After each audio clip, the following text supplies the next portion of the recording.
Okay, if you are on the Zoom, can you hear us okay? If Michael or Mitzi, can you please verify if you can hear us? I can hear you. Awesome. And James, say, okay, great. Thank you so much. We You're can. live. Perfect. All right, great. Yeah, Um, I can hear you now. okay, thanks much. There's a little bit of background noise, so please stay muted until your item is called.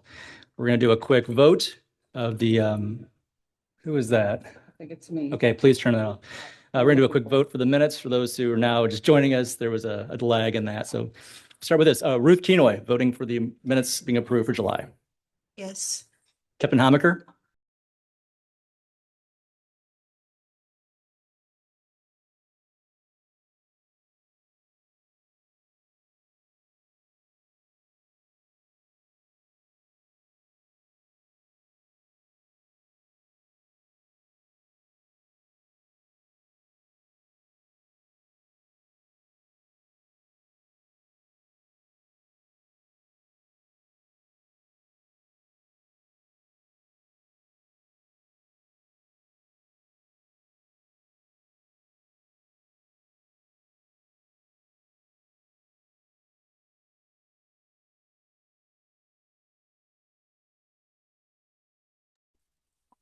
Turn off.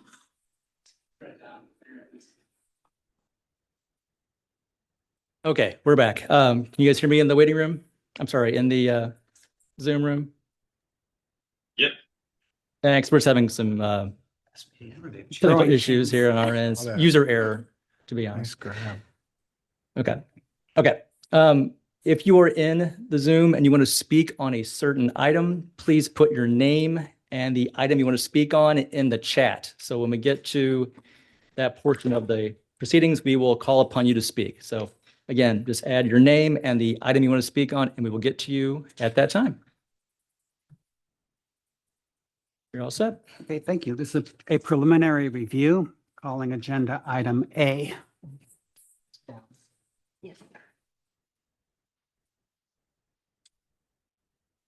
Okay, I'm Jan Cameron with the Cultural Resources Office. And I'm not swearing to tell the truth because this is just a preliminary review and it should be a very quick review because you have in fact seen this particular project in various stages twice before. Okay, this is a vacant site at 3228 Copeland Avenue.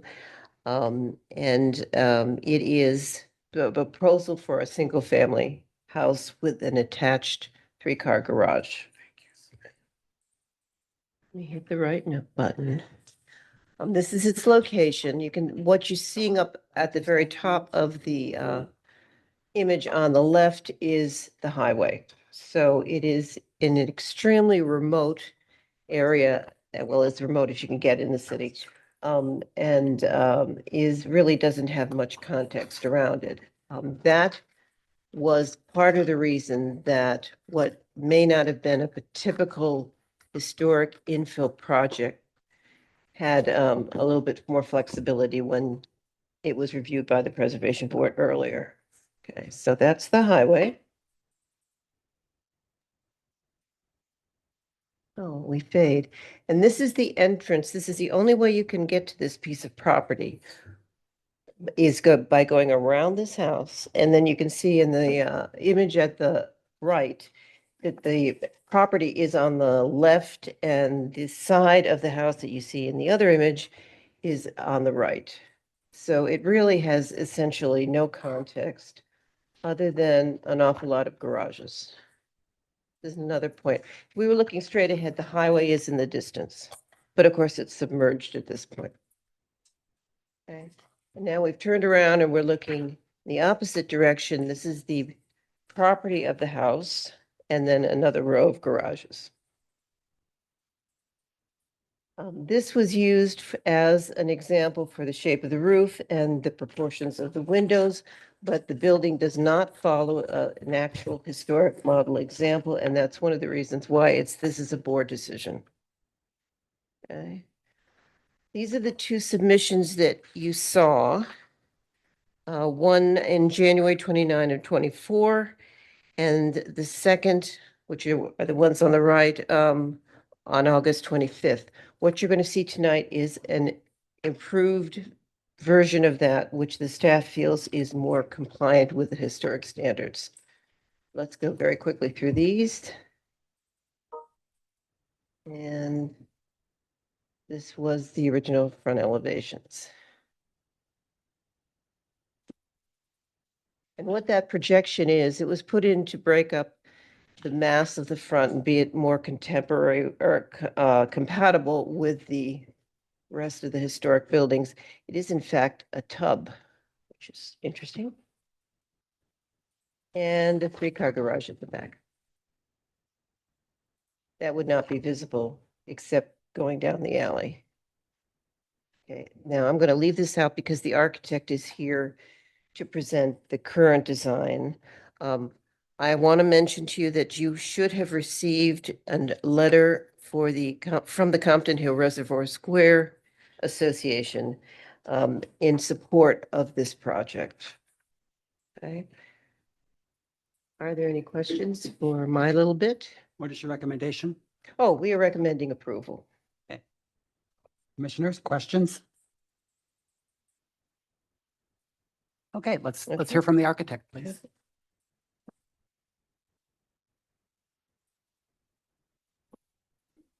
And you could just hit it down. Okay. Good evening. My name is Tracy Collins with Formwork Architecture, and I'm the architect working on this project. Previously, the project had a different architect. So we've kind of taken that design forward. It had a very long sloping roof. It was much more contemporary in style when you previously saw it. And we've decided to reduce the square footage of the building and change the roof line for cost reasons and to be more contextual with the neighborhood. So it's a site plan. I'll just run through these quickly. These are the elevations. The front box element is still similar to what you saw before. This is a brick structure with the intent that that looks like the original structure and then it was added on to, even though this is all new construction. We've got brick on the front and then horizontal siding on the other sides. These are the elevations. And then a rendering and some 3D views to give you a better sense of the volume and geometry of the building.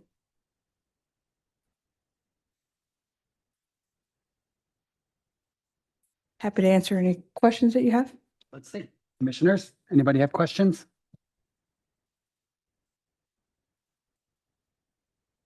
Okay, Thank you. thank you very much. Bob, is anybody in the waiting room? Let me see. That's anything. Okay. Commissioners, can I hear a motion? I move that the Preservation Board grant preliminary approval of the revised design with the condition that the masonry and proposed siding be compatible in form and color to historic materials, and that final plans, exterior materials, and colors are reviewed and approved by Cultural Resources Office. Is there a second? Second. Motion made and seconded. Is there any discussion? Some kind of strange competition. They really like your meal. Is there any discussion?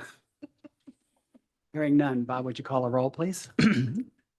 Catherine Hamaker, Yes. Anthony Robinson, Yes. Stanley Fowler, Yes. Ruth Kenoy, Yes. Michael Colleen, Yes. David Richardson. Yes. Richard Callum. Yes. Ayes have it. Thank you. Okay, commissioners, we now move to a different part of this meeting where we will hear appeals of director's denial. We will proceed in a slightly different way in that we will ask those presenting material to introduce everything they want to build a record. And we will ask both staff and appellant and witnesses to affirm or swear that their testimony is the truth. I'm Andrea Gagan with the Cultural Resources Office, and I swear to tell the truth. Proceed. I need to enter into the record, ordinance 64689 is amended by 64925, the Benton Park Historic District Ordinance 67175, the PowerPoint agenda and application. This is 3316 Illinois Avenue. The applicant proposes to construct a garage port, which is visible from the street, is set back from the alley approximately 29 feet, 9 inches. The new garage port would be in line with the garage located behind the house, which was constructed before the historic district was designated. The historic district standards require that garages be within 10 feet of the alley. In addition, the lattice material proposed for the front wall of the garage port does not comply with the historic district standards. The Cultural Resources Office denied the application and the owners have appealed. And this is the existing garage. You can see how far off the alley it sits. And this is a view of the side yard from the alley, and that's where the new garage port will go. This is just the location.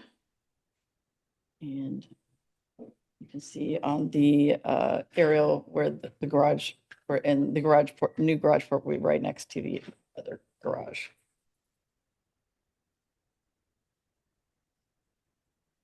Here's just the site plan and the proposed street facing elevation. The does not comply because the new garage port will not be constructed within 10 feet of the alley line.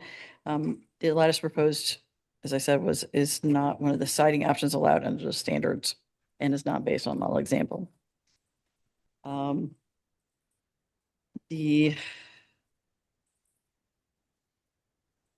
There was one previous relevant board hearing, 2806 Limp in Benton Park as a preliminary review, where there was a new construction with an attached garage that zoning required to be 15 feet off the alley. And that was approved, but it was directly behind the house or the new house. This is the alley facing elevation and a side elevation looking towards the existing garage. That door would be in the existing garage. The Cultural Resource Office consideration of requirements for garage ports in Benton Park Historic District led to these findings. 3316 Illinois is a contributing resource to the Benton Park Historic District. Proposed garage port will be constructed in the side yard next to an existing garage. The proposed garage port will sit approximately 23 feet, 9 inches off the alley instead of the 10 feet required by the historic district standards. The proposed lattice does not comply with the historic district standards for exterior materials. To date, we haven't received a letter from the Benton Park Neighborhood Association nor the Alderwoman, but I believe the applicant does have a letter from the Benton Park Neighborhood Association. And then the appeal document, which you got, the reason that they are wanting it to be placed at this location is age in place accessibility requires the carport to be located farther from the alley and closer to the existing residence and assisting relief from the required setback. So basically, it's so that the homeowner can access it. It's basically the reason. This is just some context across the street. I'm looking southwest. And this is just some context adjacent to I think that's building. that first plus. Sure. Based on the preliminary findings, the Cultural Resources Office recommends the Preservation Board uphold the director's denials. The garage port does not compliance with the Benton Park Historic District standards for garages and carports. Ms. Gagan, from my memory, what documents did you introduce for the record? The PowerPoint, the agenda, the application, and the ordinances. And what about the appeal form? Yes, and I can into also the appeal form. Questions, commissioners? Okay, let's hear from the appellant. I can leave it there. So.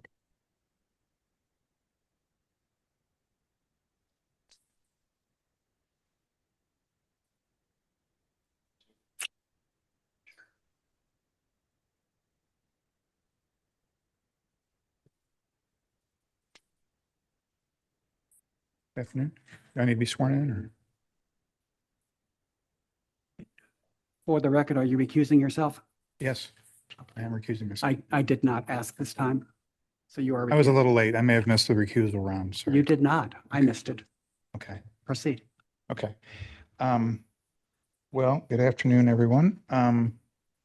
We are going to swear in. Go ahead. Is your testimony going to be the truth? Yes, sir. Proceed. So the applicant, it's the Meehan's are the applicant, and they've been living there for 25 years, I think. The hardship really is, it has to do with the slope at the back of their property. At the back of their property, there's you may have noticed that the photo of the garage that's in your packet, it shows there's an upslope to drive up to that garage from the alley. And so they'd like to have their carport, which so the garage is rather undersized and maybe it's a 1-car plus tops. So they needed a bit more room for parking vehicles and a golf cart and that kind of thing. So they would like to have this just be in line with that existing garage, because once you get up to the top of that slope, then it's a little bit easier to get inside. Michael just had hip surgery and we're all getting older. So, and living in these big townhouses, it's difficult to navigate as the years go by. So they're just trying to age in place, basically, is their hope. But really the hardship has to do with that slope. So we talked about this case in great detail at the Board of Adjustment on, what was the date of that one? Got all that here. On July 22nd. And the 10-foot setback, although that I've been told by Andrea, perhaps that wasn't that board's purview to be talking about setbacks. I think what we were talking about there was just the idea of having a carport located that doesn't have a building in front of it. I think that was the big thing, but we also discussed the setback. So I actually have that. If I could enter things into evidence, I don't know how to do that. Do I go up there? So the first is just a copy of. Mike, as you do, would you state your role in this project for the record? I am the architect. So this is should I start here? The Board of Adjustment on that. Granting the variance for the 10-foot setback based on, unanimously, by the way, based on that argument of the slope and aging in place. To help with that presentation at the Board of Adjustment back in July, we approached the Benton Park Neighborhood Organization, and they gave a letter of support regarding that 10-foot setback, if I can bring that up.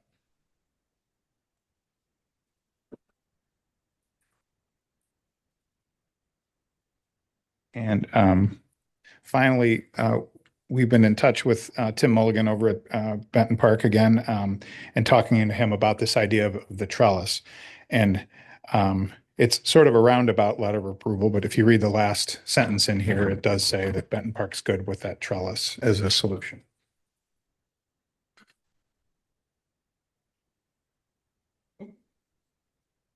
So we reached out to the alderwoman and were unable to make a connection with her.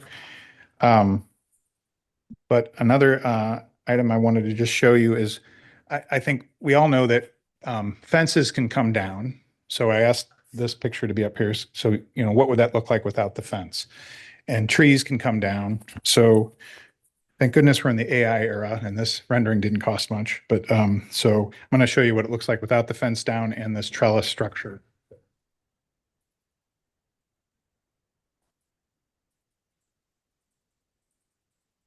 Thank you.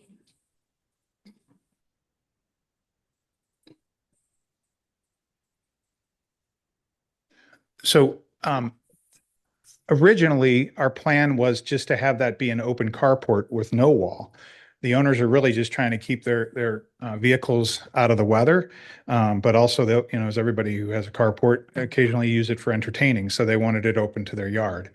But there was some talk with, I think, with Cultural Resources and just, trying to figure out a way to come to some kind of a compromise on should we put up some kind of wall material.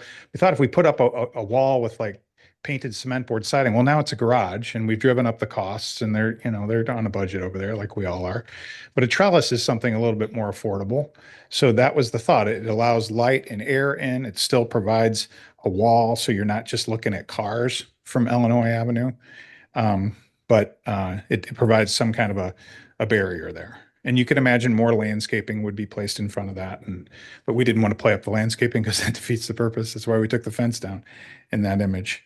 So anyway, to wrap this up, I've got a couple who want to stay in this home and age in place. That's the spot for their garage to be. It's not a new idea for that lot. We're just aligning it with the carport, I should say. We're aligning it with the current garage. So that's our argument for the 10-foot portion of this issue.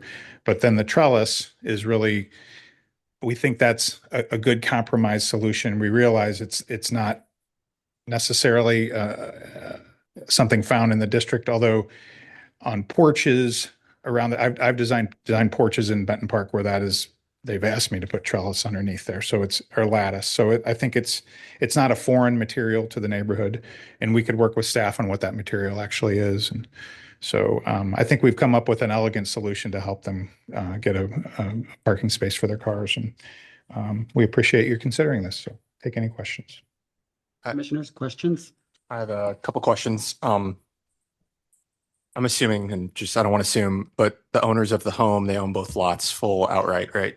Yeah, and they did combine the lots, They did which combine. they needed to do before we could go to the Board of Adjustment. Yeah. Okay, great. I was going to ask that. And then did they ever put any consideration into like rebuilding the garage that's there and aligning it with like pushing it back to be 10 feet off the alley?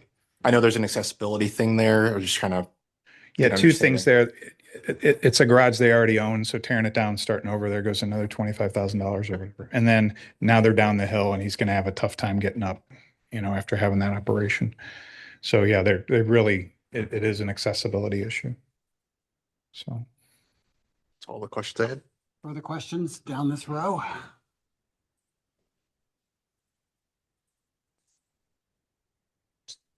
Do you have any concerns about the trellis being essentially temporary and cosmetic and you could just remove it right after? And thus have kind of like a not great looking thing? Well, the owner's original design was to just leave it open like that. So maybe just landscaping would take the part of the trellis. So am I concerned that might come down someday?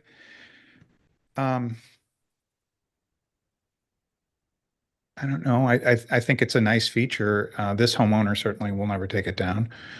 And the next one, I think, well, frankly, sometimes those carports are converted to garages, so the next one might want a garage there. So if anything, I think it would go the other way someday, but who can say?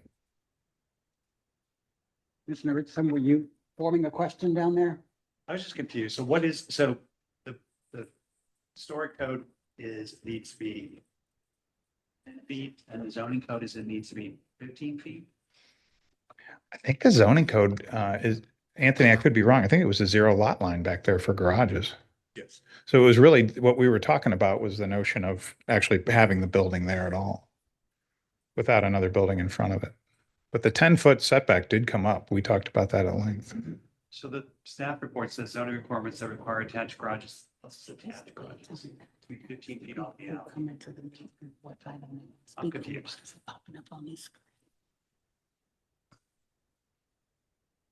Oh, you're reading that zoning report? Is that what it's saying? 15? I'm sorry. Sorry. In that case, because it was an attached garage, zoning it had to be over, That was just had to our be 50. precedence. That was that one. Right, Okay, yeah. Okay. Got it. Okay.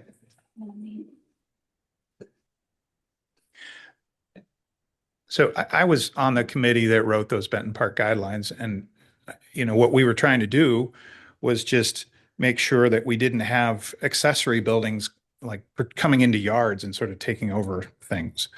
But this is a true hardship where these folks are having trouble getting up that hill.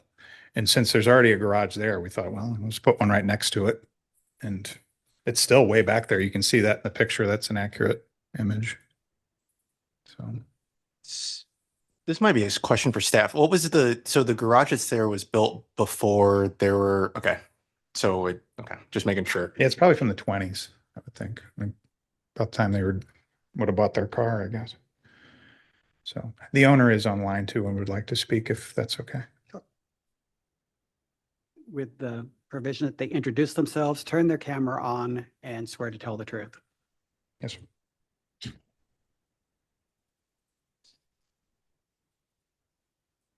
Any other questions? Waiting for the owner.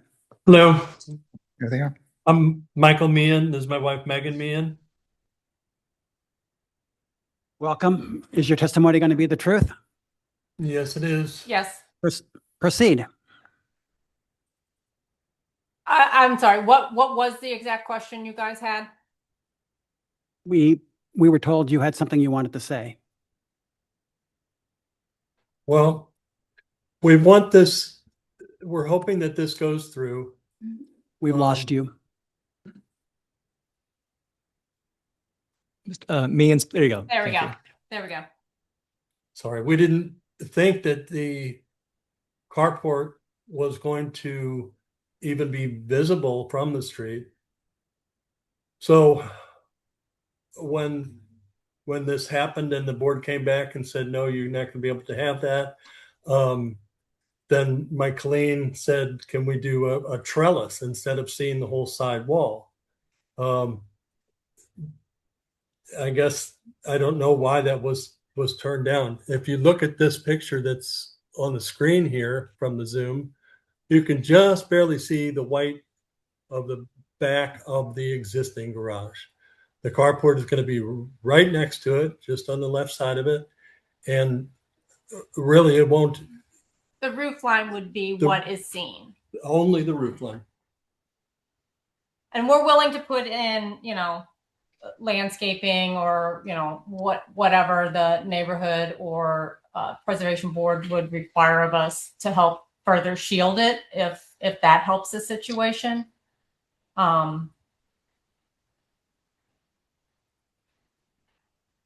Let's see if we have questions for you. Sure. Commissioners? Questions for the owners? Okay, is there anything else you'd like to introduce for the record? Not from our end, I don't think. I think Mike's Okay. Colleen has pretty much covered it. Mike? I was going to suggest you talk about that accessibility issue. Oh, sure. That'd be Mike. He had the hip surgery. Would definitely be a hardship. I'm getting older and that's quite a slope. What is the slope? The slope is in front of the from the alley to up where the carport would be. So if we had to put, there you go. There's our existing garage and you can see the slope. So if we had to, What do you estimate that is in degrees? I don't know. Yeah, I don't know. Okay, that's fine. Anything else, commissioners? Okay, thank you all very much. Do I hear a motion? I move that the Preservation Board overturn the director's denial and approve the carport and grant a variance because of the physical characteristics of the property, specifically the significant slope. Second. Motion made and seconded. Is there any discussion? I mean, I haven't seen, I don't know. I know there's no drawings for the slopes or what the accessibility need is if the garage is back, closer to the alley. I understand there is a garage that is further off of the alley, but I don't think that was really kind of depicted or what that slope is, or I don't know. It's tough because that garage is built, but I'm not sure that's enough to kind of grant this going against their codes right now. I don't know. Further discussion? Yeah, I'd say that being said, the neighborhood association was in support. That does remind me to note, if the neighborhood association is watching, that correspondence probably should be addressed to us And it was not. So in terms of authenticity, I don't know.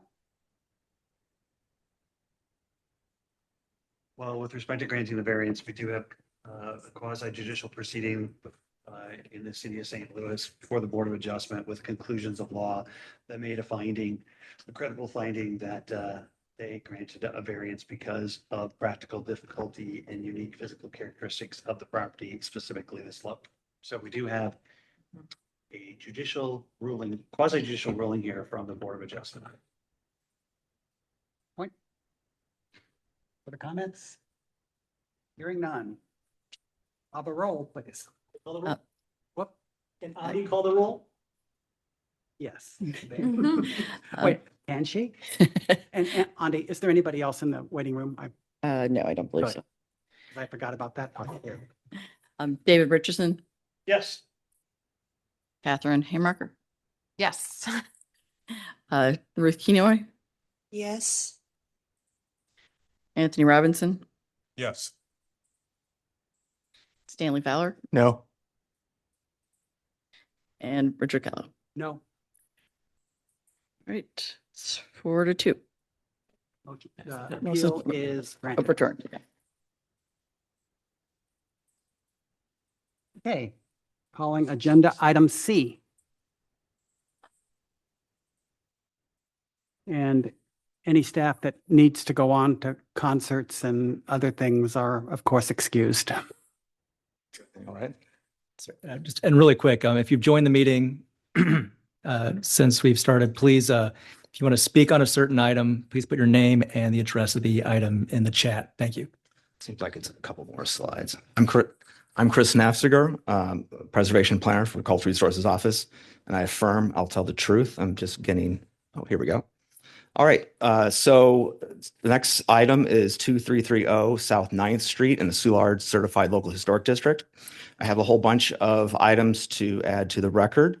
First is Soulard Certified Historic District Ordinance 69423, my PowerPoint. And additionally, I believe you guys have copies of it already. The support letter from Soulard Restoration Group. Do you all have that as well? No. Okay, I'll bring it up. And I also have the appeal form from Mitzi Wright, and I can bring that up if you don't have a copy of that either. Sounds like you don't. Thank you. Oh, Barb Burkett had little stickers. Okay, so this is appeal of the director's denial of a carport that is wanting to face out onto the street as opposed to the alley behind it. So it faces out into Lamy, but I just wanted to show you all, this is the property that faces 9th Street, or the facade, I should say. So here's this location, southeast corner of South 9th Street, obviously, and Lamy Street is the cross street. Just a little background. Historically, there was actually some sort of stable or garage around the year 1909. There is an existing curb cut, which I was able to ascertain by looking at the surface of the concrete. So there is precedence for there being some sort of garage or stable there. Here is the current conditions. You can see that obviously there seems to be an existing curb cut. Here's the context on Lamy Street. Here's the other side of the street. Looking east up Lamy Street. And looking west down Lamy Street. And of course, that's actually the building that the proposed carport would belong to there on the left. It's a pretty large building. Here's a proposed carport. Like I said, it's going to be facing out onto Lamy Street. It's going to be 3 bays, for lack of a better way of describing it.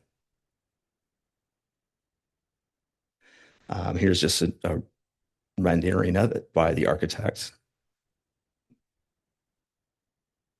They told me they based it off of a carport that had been built many years ago, 2424 South 11th Street. So just to let you see that as well. And historically, there actually was at least one 3-car garage at 1027 Geyer Avenue, built in 1925. The cutoff for historic buildings is, I believe, 1927 in Soulard. So this was built in 1925. They were doing some sort of construction or something on the right. You can see it over there. And there is another example. The Cat's Meow has a garage that faces out onto the street as well. Couldn't get an exact date on that one. The files were missing in the building division's records, but probably around the same time in the 1920s as well. So we're going to go back up. So what are the issues here? So there's 2 issues, and this is speaking again from the Certified Historic District for Soulard. First of all, the model example is not based off of a property that's built before 1929. The second thing is that it does not comply because it faces the alley and it does not face the alley, and it wants to face the street. So that is not compliant. There are a large number of previous Preservation Board hearing items. Let's take, for example, 1913 Sydney Street, Benton Park, June 2016. The board overturned the staff's denial, allowing one to face that because they provided a historic model example. 2008 Crittenden, September 2019, Benton Park again. Again, the Preservation Board overturned the denial because other ones had been approved in Benton Park. Then moving north to 2224 Jules in McKinley Heights, and this is from October of 2020. Again, the Preservation Board granted preliminary approval to construct a new one, provided it was built out of brick. And it was approved by the Cultural Resources Office. And I'm going to read them all. That again, 2022 Shaw, there was preliminary approval to do it as well because it had no access to an alley. Tower Grove East, they did that again. This was just like a year ago, actually November, and allowed access. And then just recently, in May of 2026, Pres Board withheld a preliminary approval. So findings and conclusion, it's in the Certified Local Historic District, Soulard. There was some sort of stable or garage there before. It would face Lammy Street instead of the alley. It's not based on a historic model example. There are examples of garages built before 1929 in the district, and the Soulard Restoration Group has submitted a letter of support. Based on these findings, the Cultural Resources recommends that the Preservation Board uphold the director's denial. And that is the end of my presentation. Questions for Chris? Chris, what if the alley side was brick? Well, that's interesting. The Soulard Restoration Group's letter of support did ask for a 5-foot return. So that is an interesting proposal. You perhaps want the return to go 10, 12 feet. How far would you suggest? Just wondering. I mean, yeah, just getting your point about the model example and like closer to something that's, okay, that's all. Yeah, I mean, already the Soulard Restoration Group has already asked for a longer return already. Yeah. Other questions down the row? So Chris, you feel that the form they put together, if we can get past this variance of even having it there, the form is right. They did a good job with the model. Yeah, I mean, so here's the situation. It's based off of that one from 2424 South 11th Street. And that was approved. And it searched all over the place in past rulings. And I just couldn't find that original ruling that allowed that one to be built. Like it was based off of a model example, but that earlier, it just couldn't be found. I think the appearance, I think it's a good looking carport in my opinion. I mean, you could look to that other 3-car garage up north on South 9th Street.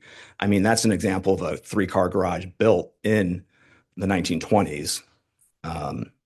So there are, I mean, I can go back to that one. Where is that? I mean, you have an example right here of a 3-car garage. But that one doesn't have access to an alley, right? Yeah, if I remember off the top of my head, there's no alley access there for that one, at least.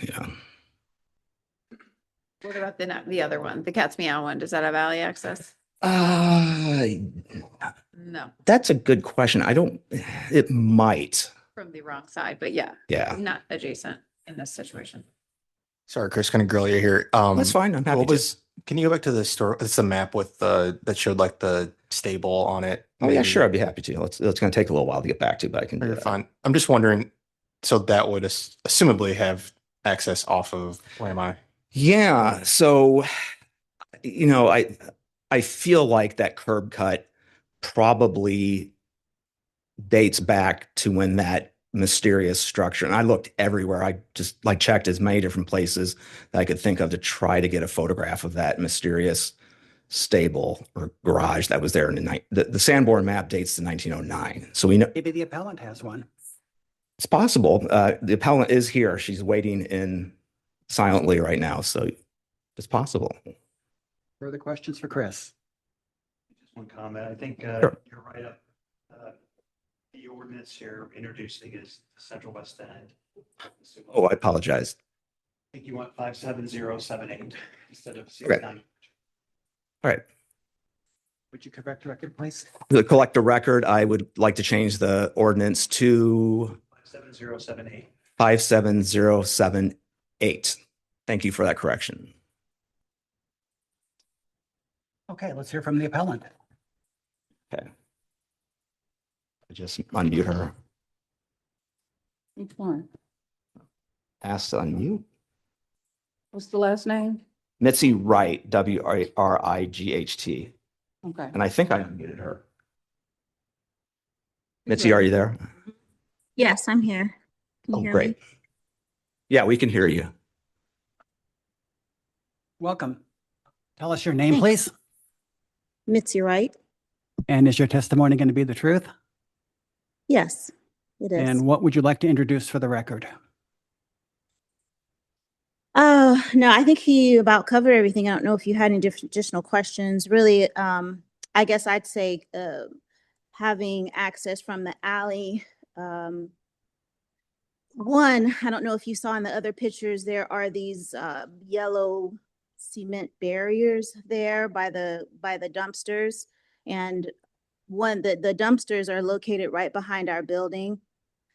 And if you look down the alleyway, everyone else has parking behind their home. So there's nowhere else to relocate those garbage cans. And we definitely need those because they overfill all the time. And then if you notice that those barriers are bent, 4th of July, someone just came through there and ran into those barriers and damaged my husband's red truck.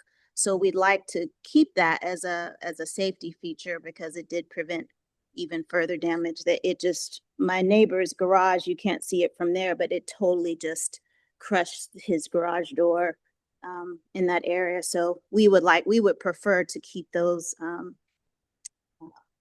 in place. Is there anything else you'd like to add? Nope, that's about it. Commissioners, questions for the appellant? Thanks. Chris, is there anybody in the waiting room? Well, James Scroy, who's the chair of the Architecture Committee of Solar Restoration Group, is here, and I'm not sure if he'd like to speak or if he's just watching. So I can unmute. Oh, where'd he go? I'm just watching. I mean, you guys have our Okay. letter of support there. So unless you have any additional questions you have from me for the Soulard Restoration Group.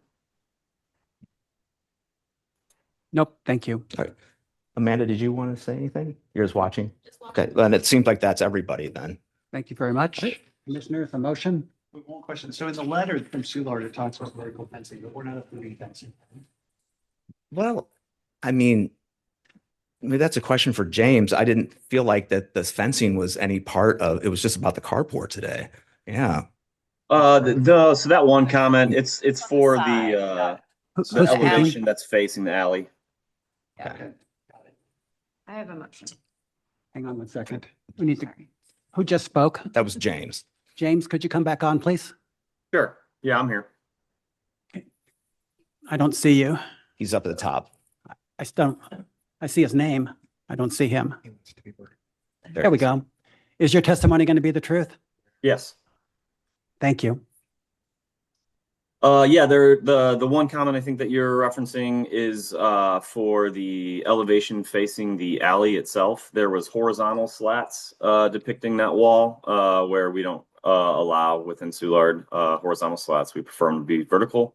But it sounds like our preference really would be to extend that brick further. We request that it be extended a little bit further, but and then the rest of it just be for vertical fencing. That's it. Thank you. Catherine, you had a motion? I move that the Preservation Board uphold the director's denial as the garage port does not comply with the Soulard Neighborhood Certified Local Historic District Standards. Is there a second? Second. Motion made and seconded. Is there any discussion? Well, my thought is that we did May 2026 is a very similar set of facts. The neighborhood supported it in that case, and we said it doesn't fit the standards because they could use alley access. So seems like truly the exact same situation coming to us today. I think there is one differentiator here, and it's no, I mean, I think there's one, and it's because there maybe was a stable or something there before that I think is a little different here. That one, yes, there was a garage there before, but it also came off the alley. This one obviously has a curb cut. There's a couple different things that maybe is a little different. I don't know. That's It just looks like from the pictures of the May 2026 one that the reason they wanted to orient it off of the alley in that other circumstance is because there was an existing concrete pad, which indicated it previously had faced that direction. So that didn't factor in that time. Further I discussion? just wish they had a picture of this previous stable. You go ahead. I'll follow you. Yeah, I think based on the existing curb cut, the neighborhood association support, and clearly, in my experience of living in the city, the argument of dumpsters and location of dumpsters or lack thereof presents a hardship in this case. Yeah, and I'm on that same bandwagon. I think they've proven that this is a location that had access out to the street at one point for I guess horses and buggies or something. And I think it's an elegant solution that's already been done in Soulard a few times.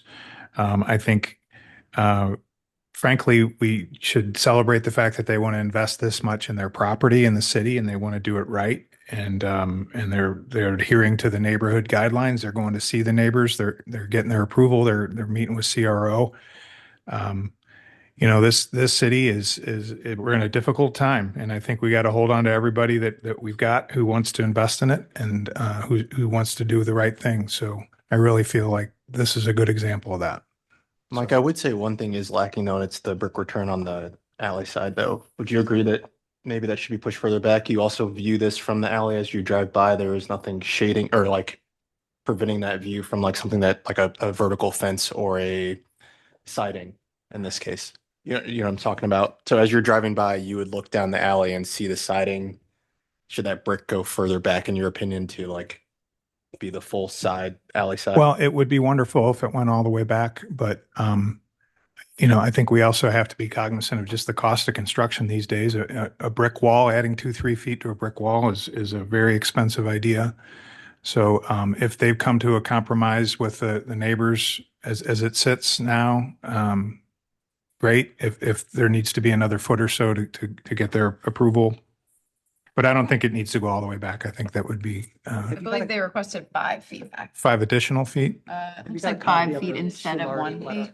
I think that's reasonable. I hand it to you guys. There's a few copies. Yes.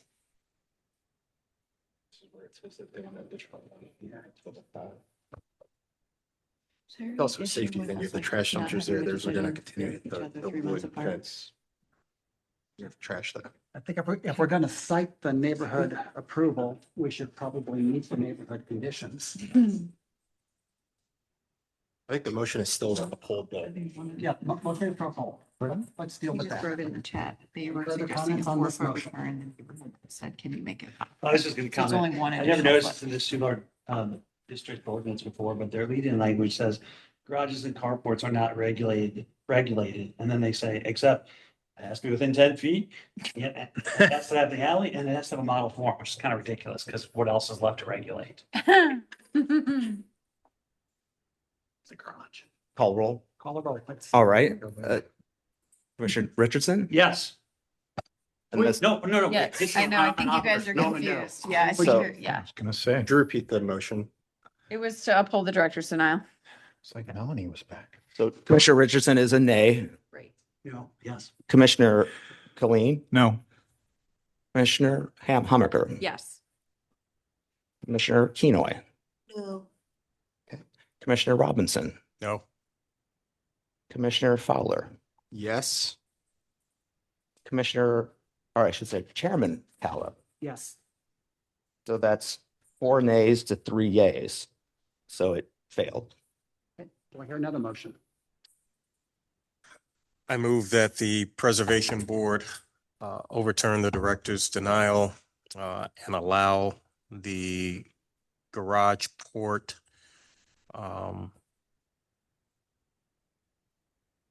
with a 5-foot brick return on the alley. And the vertical fencing.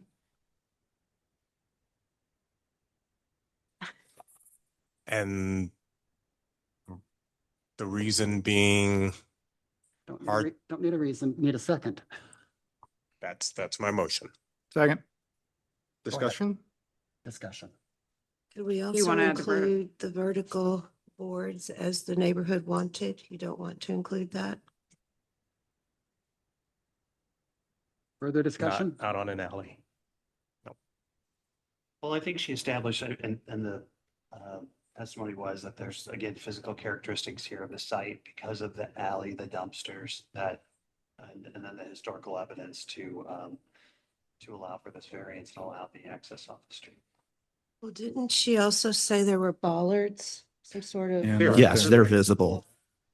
Makes it difficult to get in and out. Well, you wouldn't, you'd have to remove Right, which would be another another hardship, barrier. A barrier? a true barrier. Somewhat, yeah. Further discussion, commissioners?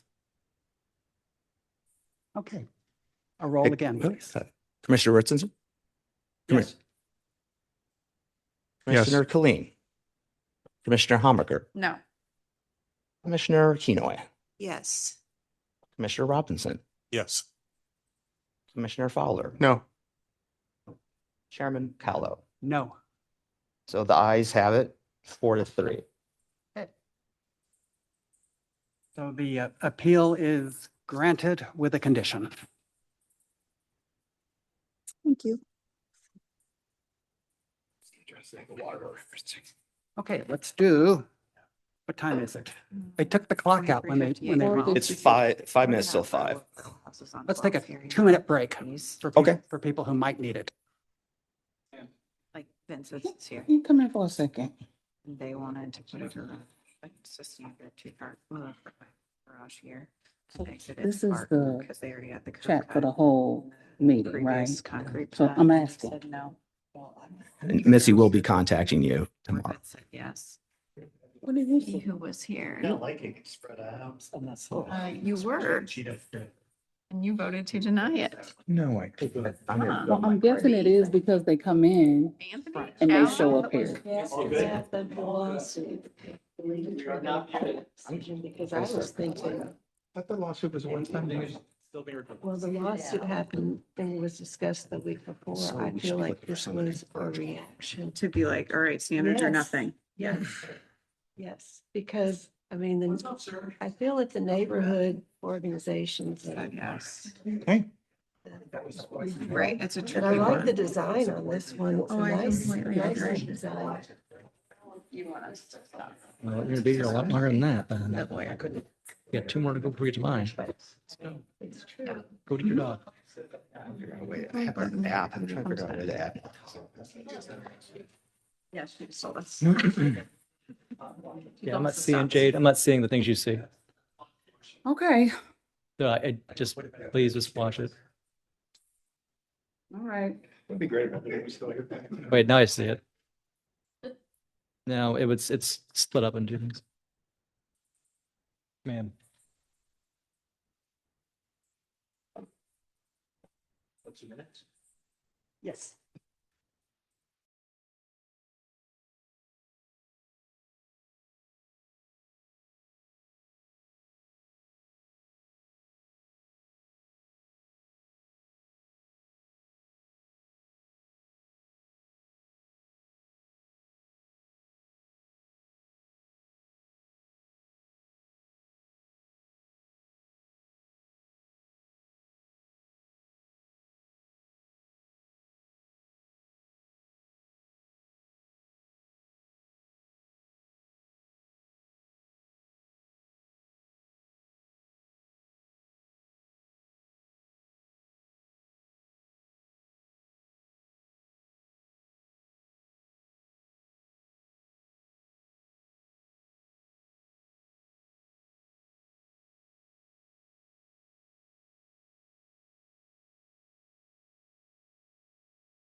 You go in case you die.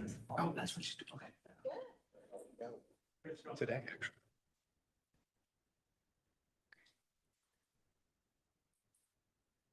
Okay, calling agenda item D.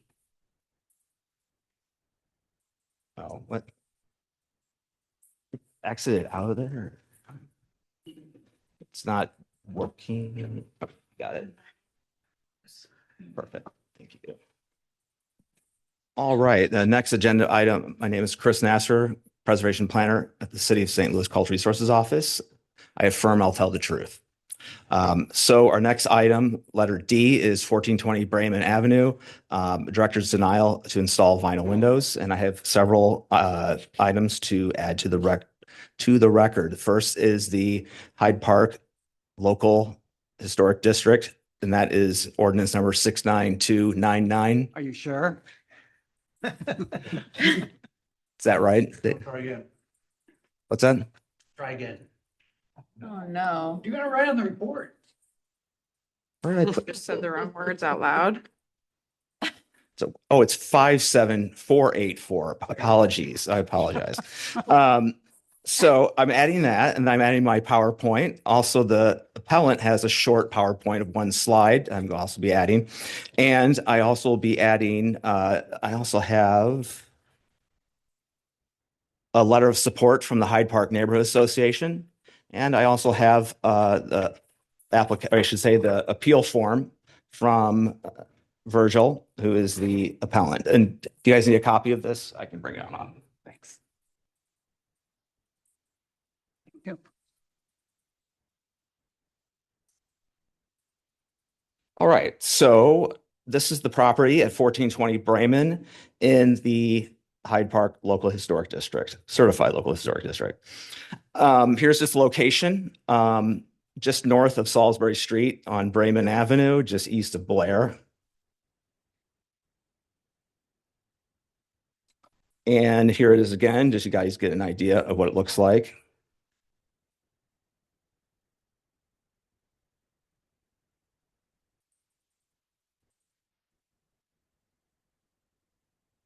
Here is the context on Brayman. You can kind of see there's some trees on either side of the house. Looking across the street, you can kind of get an idea of the context. And here's looking east down Brayman Avenue. And here's looking west down Brayman Avenue towards the Hyde Park itself. So what the issue is that there was a director's denial to install vinyl windows in the house. And let's just go into a little detail. So aluminum windows, color finished aluminum and wood windows are what are allowed in the Hyde Park district. These will be vinyl, and that is a prohibited material.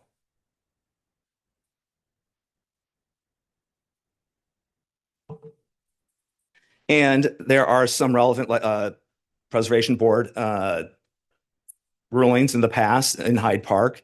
They all are relatively recent. One was back in October of 2021 at 1118 Destrehan, and the Preservation Board voted to uphold the director's denial.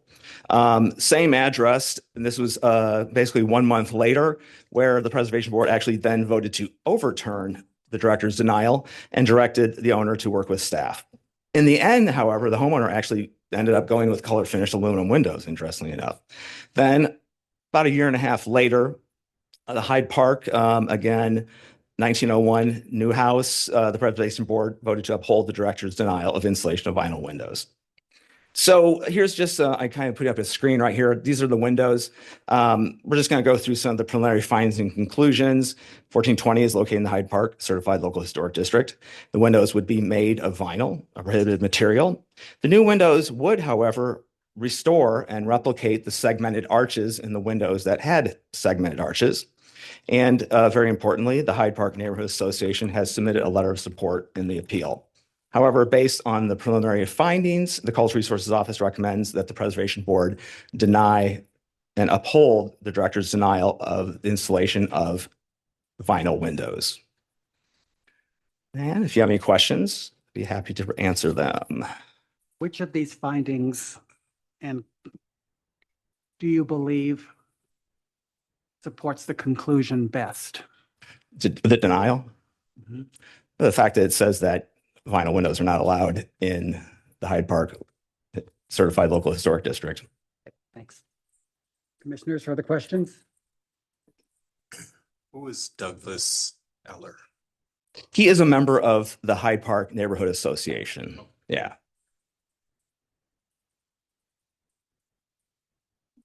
Further questions? The appellant present? He is. I just saw him come on. His name is Virgil Murphy, and we can unmute him if you'd like to do that at this point. Ready. And he does have a slide.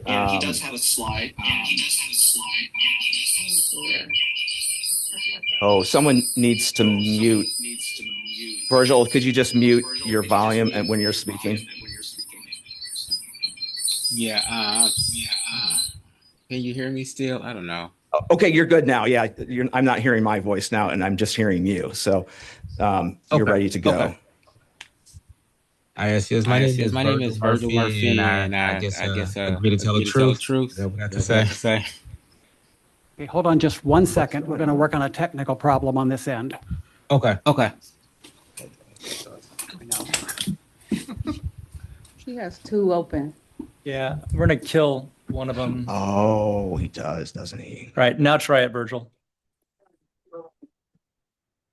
I'm sorry, I'm still on a meeting. Can you give me like 15 minutes? Yeah, wait, you wait in the car or? Yeah, that's. I'll be right back. Virgil. You're all set. Okay. All right, now you're working. Okay. Thank you. I Yeah, do not I see currently him. have vinyl windows in the home. You have to now, so- show your picture too, your video. I'm sorry. You need to show your video. Oh, let me see if I can do this video.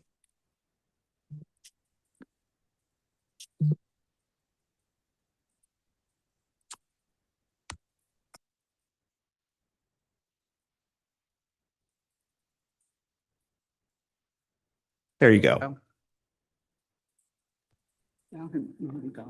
Hello? All right. Welcome. Who are you? State your name. Yes, my name is Virgil Murphy. I live at 1420 Bremen Avenue. Mr. Murphy, is your testimony going to be the truth? Yes. And what are you introducing for the record? All right. So the pictures that you see on the screen are several properties here in Hyde Park. Some of you can see still have the window stickers in there that they've installed vinyl windows throughout the neighborhood. It was my understanding at one time they allowed vinyl windows, so a lot of the homes still have vinyl windows that have been installed.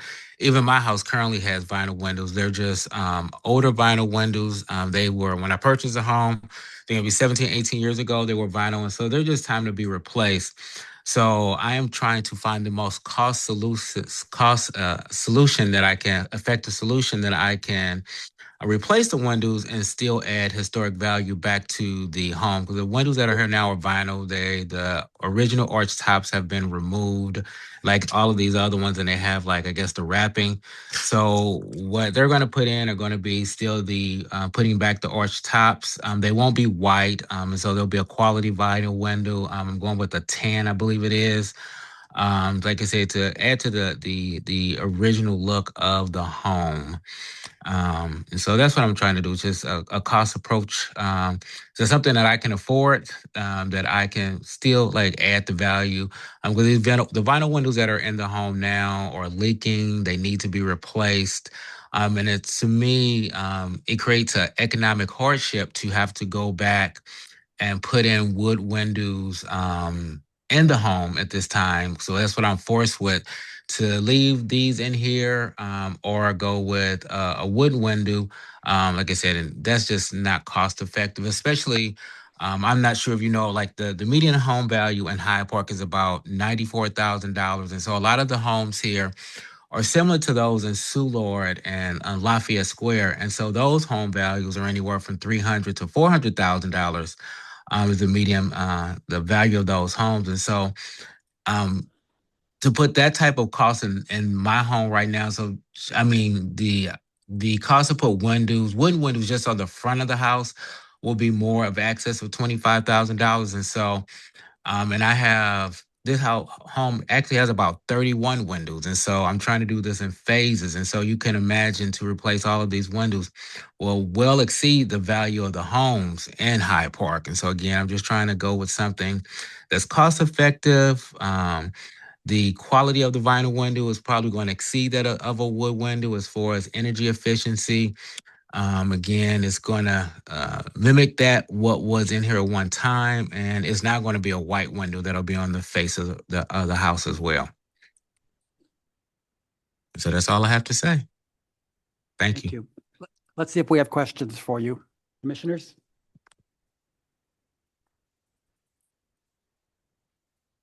Mr. Murphy, what were the cost differences between your, wood, vinyl, and aluminum? All right, so You know- so I think they are putting, I think I'm putting in 13 windows for $25,000, and I had I forgot the name of the other Missouri, I think it's called Wood River or somebody. They came out. Their windows were $5,000 a piece. And the quality is, I mean, it's a wood window, but the quality and the energy efficient is not going to meet that of the vinyl window. And that did not include the installation. That was only for me to buy the window from them. And then I would still have to go with the contractor. So just replacing the windows across the front of the house would exceed what I am paying to try to do 13 windows at this time. I don't know if you looked into aluminum. Further questions? A question for Chris. Oh, sir. Sure. Go ahead. Does the oh my God, the ordinance, does it cover windows all sides of the house or just the front? Well, that's a great question. I think, Bob, They do cover the envelope of the building. They're just more strict when they're street visible. yeah. So my question was, I think it was in something he submitted, that are vinyl windows better now than they used to be? Because this ordinance is from 1978. I think, what do you think, Bob? Well, it depends. I mean, there's a wide variety of vinyl windows. There are some that are probably quality in terms of efficiency and some appearance. What we do have right now, though, there are no products that actually look like historic wood windows for certain dimensions. So yes, efficiency wise, I'm sure they are. I mean, we have seen those really high price points for some vinyl windows, honestly. It is an appearance issue versus really an efficiency when we look at these kind of things. Okay, so the issue here is not only material, it would be appearance as well, the ones he wants to put in. Yeah, I think. Yeah, that's correct. Yeah. When we look at, what the regulations say, it talks about, well, I think we're missing a portion of the written ordinance here. We look at it as a detail itself. So the window itself is a detail historically. We want to make sure that you replicate that detail when possible. So it's an issue of replicating the detail of the historical window and then also the material called out specifically in the ordinance. I mean, certainly the Hyde Park letter, they firmly believe that vinyl windows are higher quality. Yeah. And I also have my alderman, he also wrote a letter of support. And again, this Yes. This particular window will again go back to the original arch design of the home. And so it will be very similar to that. Even the grids on the front will be very similar to the original wood window. It's just made from vinyl. Yes, and that is true. There is a letter submitted by the alderman as well that I need to enter as well, and that Sheen Aldridge did offer a letter of support as well. So question for staff. May I ask that, Mr. Chairman? Yes. So is this a trend in Hyde Park? We're seeing all these pictures of vinyl windows there. Have they sort of given up the ghost on their standards for wood? Well, I think what Mr. Murphy is saying is that all of these vinyl windows were installed without anybody getting the proper permits. Okay, but yeah, I know that happens a lot. But are you all hearing from Hyde Park a lot whenever windows go in, or does this argument get repeated? I will say that I do speak with folks in the neighborhood often. Mr. Eller, for instance, who was the name on the letter. It does seem like there's a sliding scale of what they are worried about. And windows seems to be a rarity, unless it is a unique window of some sort. You do have like an arch top window or a rounded window. They do want to see that kept. You know, that's what my interactions are with the neighborhood review committee that Mr. Eller is on, that letter you have. But again, we really haven't had much discussion regarding materials, and to be frank, many complaints in terms of people calling in folks for things like this. You do get complaints? Yeah. You do not, yeah. Every so often. Okay, thank you. Further questions? I have one. Yes, please. Mr. Murphy, I heard Yes. that you've gotten quotations on wood versus vinyl, but did you look into the cost of aluminum windows? No, I did not. Aluminum windows are not very efficient in my opinion. Well, I mean, that's not my opinion. They conduct cold and heat, so they're not very energy efficient. And so, yeah, that, to me, that will be probably the last on the list. Yeah, because right now, like a winter here, my average heating bill is around $900. You. Thank you. Thank you. Further questions for the appellant or for staff? Anybody in the waiting room to speak? I don't believe so. I am a Windows USA, but if you guys Oh. don't need anything from me, I can just stay quiet. Well, do you want to talk to? Yeah, I mean, I can certainly tell you about the company and about the product and about, solar heat gain coefficient, U factor, all that good stuff, or I can just tell you. Mr. Windows? Yeah. First of all, can you turn on your camera? Sure. Okay. For the record, tell us your name, please. Vic Fortinelli with Windows USA. And is your testimony going to be the truth? It is. Okay, let's see if we have questions for you. So my question is the thickness of the sash, style, and rail. Yeah, you can actually, if you'd like, I could show you the window right here behind me because it's actually in my house too. But yeah, they're going to be 7/8 of an inch thick in between each sheet of glass. They're going to be thick like a standard wood window. It's going to try to mimic wood as closely as possible. It does give the classic look, but it's not going to be a wood window. Yeah. Right.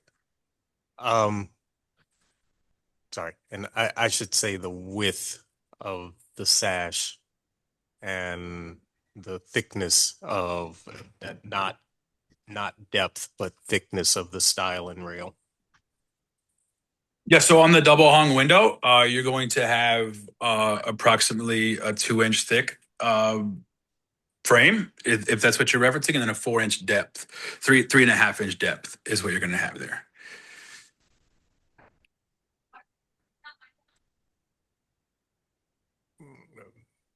Okay. Further questions for Mr. Window? Thank you very much, sir. Yeah, absolutely. Commissioners, other than Commissioner Fowler, a motion?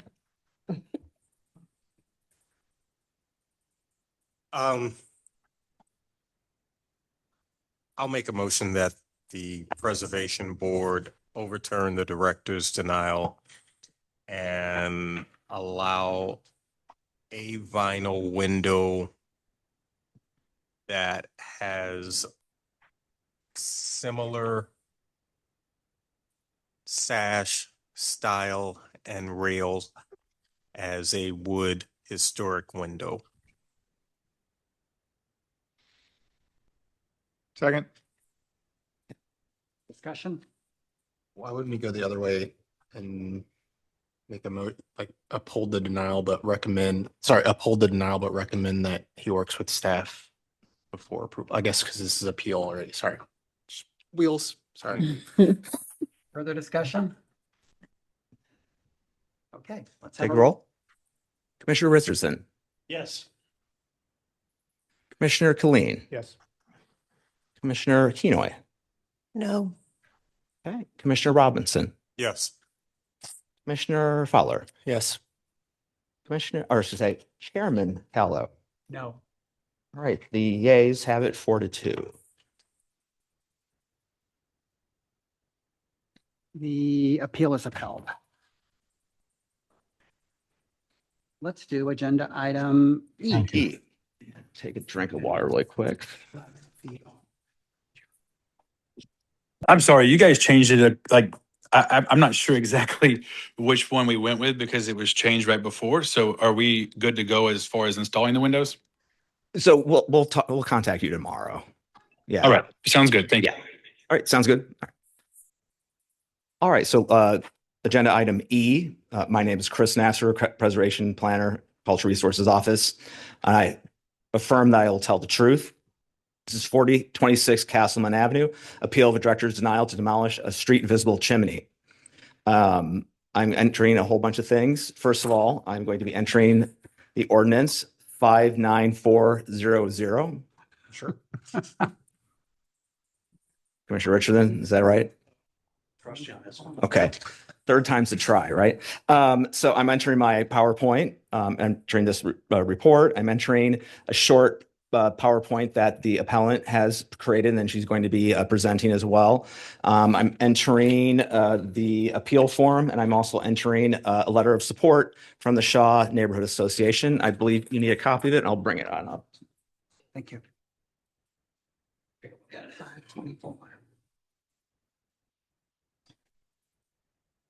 All right, this is relatively simple. Well, I shouldn't say that. So the situation here's 4026 Castleman. A lot of pictures, there's a lot of mature street trees in the way, but I think got some good pictures. So it's located on Castleman in the Shaw Certified Local Historic District. It's one of 4 houses that I believe were all built speculatively by the same developer at the same time, along with 4020, 4022, and 4028. So like I said, they're looking to remove the chimney when they at the same time replace their roof. So here's the house. Here is a view of the chimney kind of in context. You can see it over there right in the middle. And then there's a picture of the chimney. It has a tie rod that's holding it onto the roof, giving it extra support. Here's a neighboring house, one of those 3 other mates, we'll call them, of the house in question. You can kind of get an idea what another chimney that's been lowered in height. This is the 4 houses all in context. The house that is the one that is in question right now is the second from the left. You can see that the 2 outer houses have both had their chimneys significantly lowered. Actually, I should say it's the house the third from the left. And then the second from the left is an example of a house that actually still has substantially tall chimney, probably what the original height of all 4 chimneys was or were. Here's what it's looking like across the street. Looking east down Castleman. Looking west down Castleman.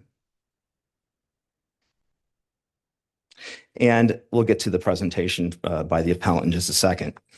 So what's the project is basically to demolish the chimney for financial reasons due to the price that they were quoted by several different companies to basically disassemble it and then relay it all the way back up to its original height.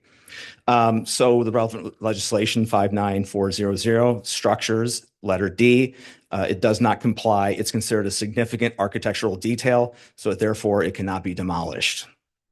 As far as previous relevant preservation board hearing items, not a lot of these things come up before the board. We do have 815 Ann back over a decade ago, March 16th in Soulard. They conditionally overturned the denial after it had been actually demolished without a permit, having received approval from the neighborhood group, or support, I should say, from the alderman and the neighborhood group.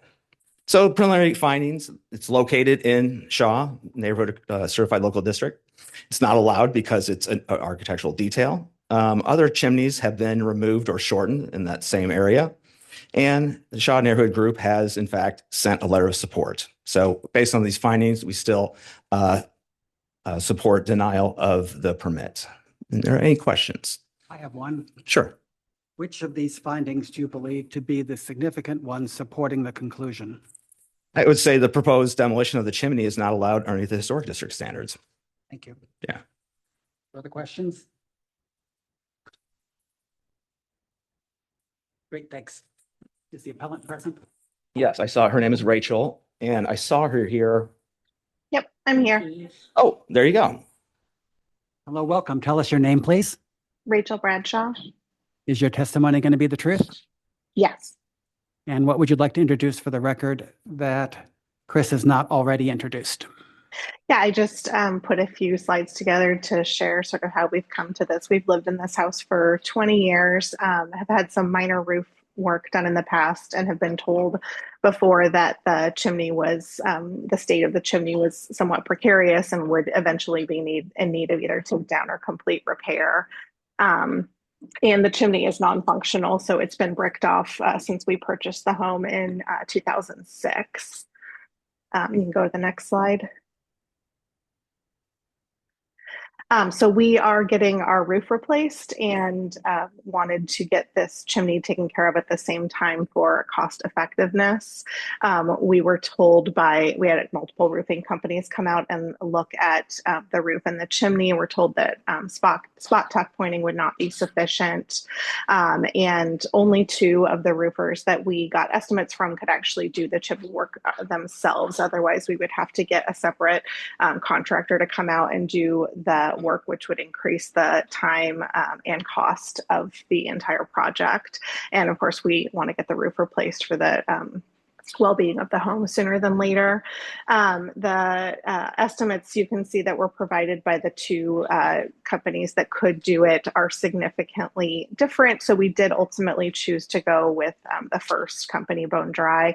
And you can see the total would be about close to $14,000 to get the roof replaced and have the chimney removed.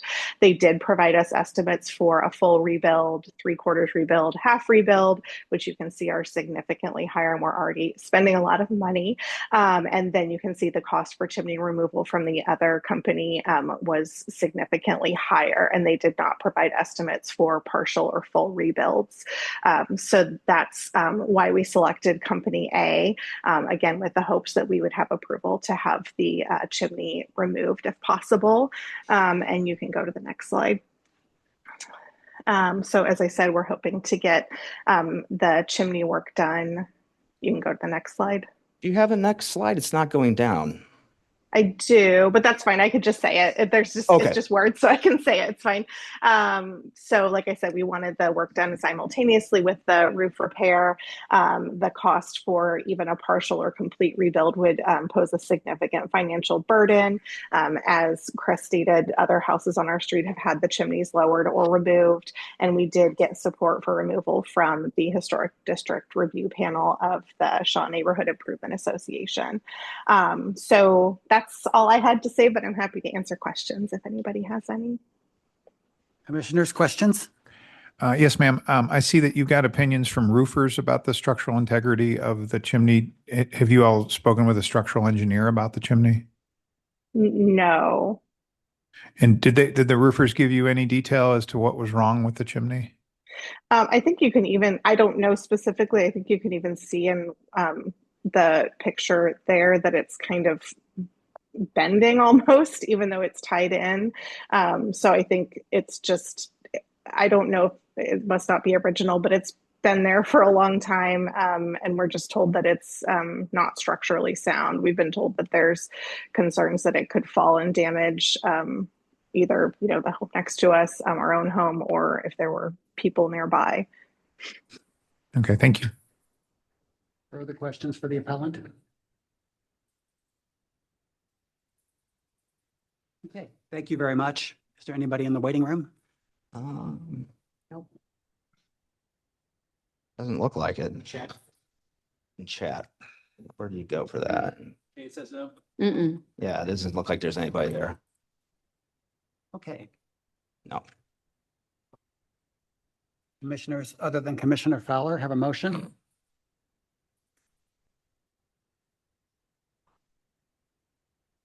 Commissioner Fowler, have you got a motion?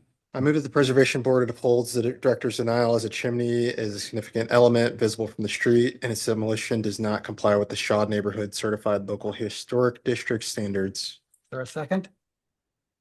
Second. Motion made and seconded. Is there discussion?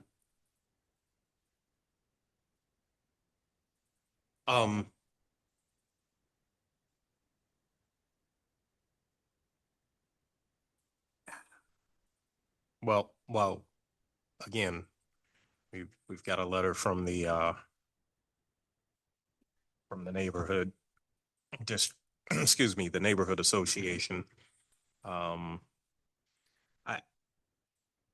I don't believe that the chimney should be taken down in its entirety, but given that it's non-functional and we have examples of the exact same house with chimneys having been lowered, I'd be in support of lowering the chimney to the height of the existing chimneys. I think at the lowest bar for removing the chimney would be proving that it was structurally unsound. Agree. And according to testimony elicited by an engineer, no engineer was consulted. Agreed. Further discussion? Well, we didn't really have evidence of financial hardship.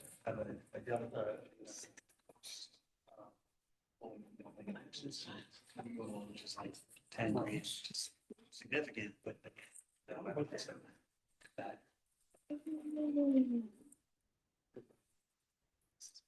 Further discussion? Yeah, and I go back to that question about the structural engineering. If we had a report, it would make it, I think, easier for this committee to consider a variance, but without it, we're going on the word of roofers. Nothing against them, but they're not masons, so. Thanks, Mike, for saying that. I was going to say, we don't see anything from a mason saying X costs. I know some of these trades kind of go one way or the other, but I think there's other options out there. Further discussion? Agreed. Take roll. Christopher roll, please. All right. Commissioner Richardson, Yes. Commissioner Colleen, Yes. Commissioner Kenoy, Yes. Commissioner Robinson, Yes. Commissioner Fowler, Yes. Chairman Gallo. Yes. The yeas have it. Okay, the appeal is denied. Rachel, I'll give you a call tomorrow. Calling agenda item F. What's that? Oh, sorry. Bob's back. This is important.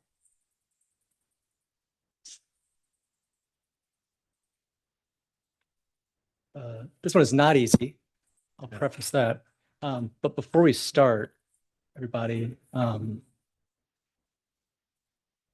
the appellant is not here. So I don't know. Is there a ticking clock? No, because it's all being held up. Well, I can give some background if you like. I can maybe give you some background what's going on, if you'd like, or we can wait. There's no clock. It's not a clock that's pressing for you all or me to make a decision on because it's being held up and other boards are hearing things, and so it's not a pressing issue. But I do not understand. Commissioners, do we want to hear this without purpose?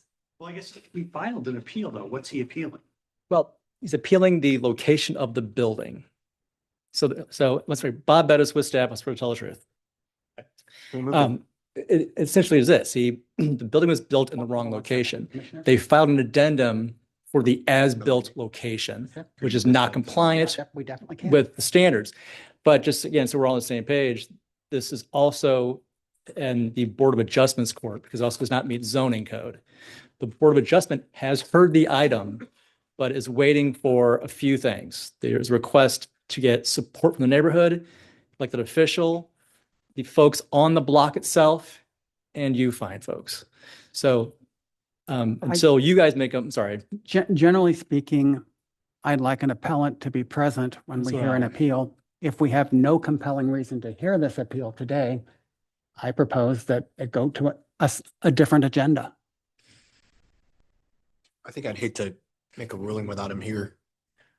We could. I just don't know if we need to like present the item, although I just kind of did, but I can, it's up to you all. David? I would move that we move this to a subsequent meeting where the appellant can be present. Is there a second? Second. Previous roll? Well, I have a question. Can I ask a question real quick? May I ask, can staff ask a question? Bob, can you ask a question? Do you know, I'm sorry, Mr. Robinson, do you know when this can be heard again at Board of Adjustment? Has been rescheduled? Are you aware of anything? Because I don't want to run afoul of your timelines. I don't mind offending the Board of Adjustment. Very much. It's to be fair. I'm just trying to be fair to other bodies. Telling he doesn't. That's, Show up. It's Bob, Angel. I would say that until this is heard at this board, we will not hear it. Absolutely. I just want to verify so we're all on the same page. It's odd because I have spoken with this gentleman, late last week. This was all set, so I'm sure he's surprised not he's on? not here. There is nobody else in the room, sir. We And that's tried, Mr. V Murphy, that's a previous applicant, so have we tried calling him? I could do so if you like. You want to take a 5-minute? Nope. Okay. I mean, things do happen. I mean, I'd rather move this or call him and see if he forgot or. Mr. Keller, it's up to you guys. I'll do what you want to do. Let's take 2 minutes and give him a call, see if you can get him. Okay. All right. Whoops, I'm sorry, there is a motion on the floor. Oh, you made the motion. What's the motion? I seconded. I removed my second. You remove your second? I removed my second. Okay. The motion fails for lack of a second. I'll take 2 minutes. If we do not get him, we do not get him. Okay. I'll mute you guys. Yeah. Any chance I got bummer?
He is logging in now. That was yesterday. Or sorry, tomorrow. Oh, great. I apologize. I don't know what to do. I mean, forced to water.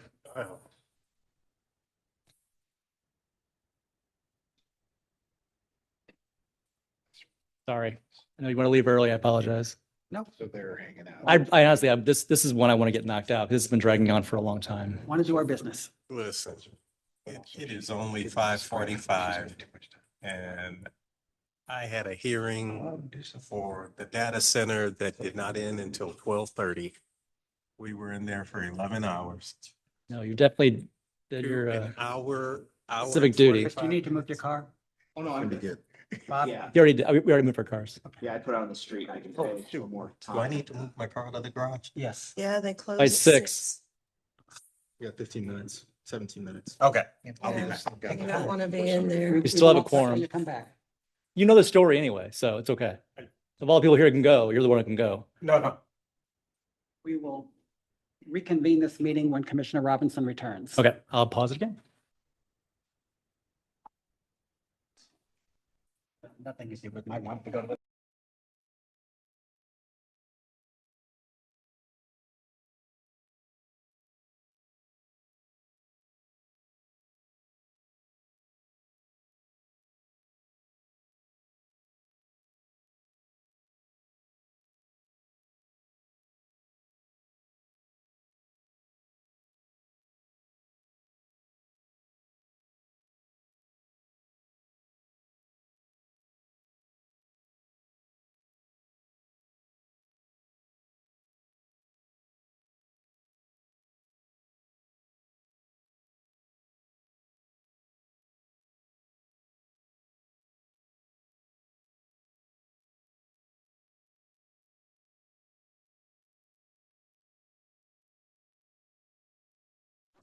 Hello?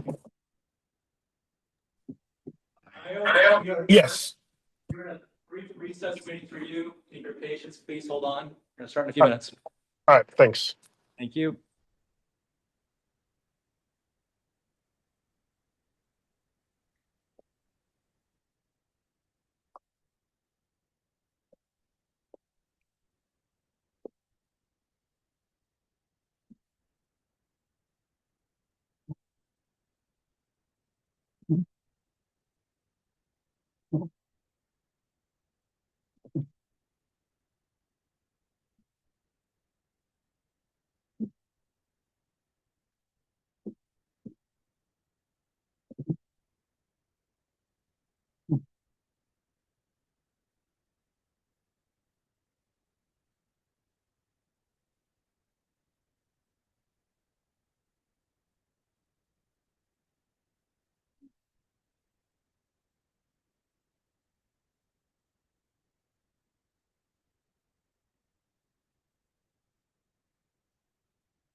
Oh, that 2 weeks sounds really ago.